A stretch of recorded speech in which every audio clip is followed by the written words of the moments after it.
بهنام بانی، سهیل مهرزادگان، معین.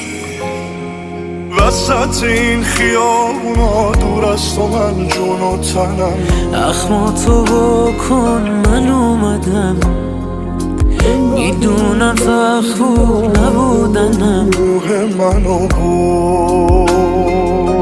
من یکی دل و زبونم، گفتی من عاشقم، منم با سر اومدم.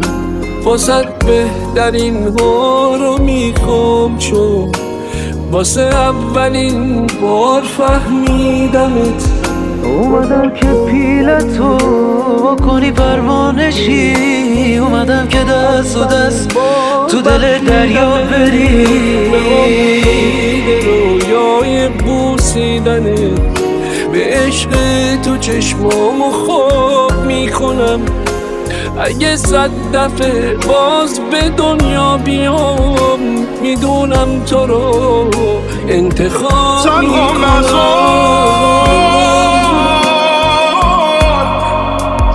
منو با این خیابونا و این زخمای کاری،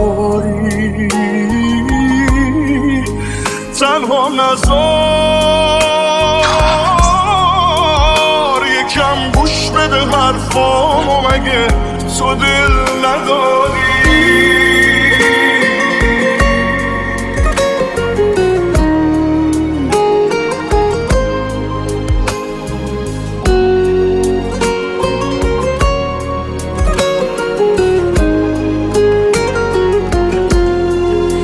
من یه قصم که تو دل این شهر از زبون تو شنیدنی میشم.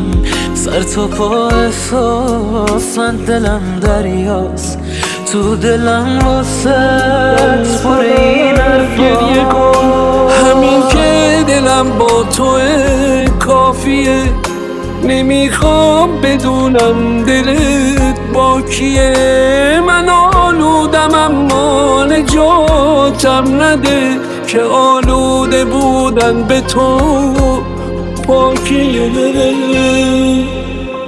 یه من یه تو، پشت فرمون خیرم یه بند به تو.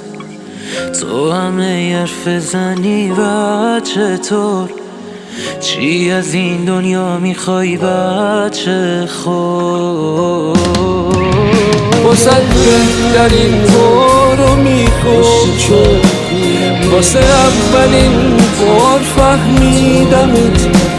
واسه آخرین بار عاشق شدم، واسه اولین بار بخشیدمت. به امید رویای بوسیدنت،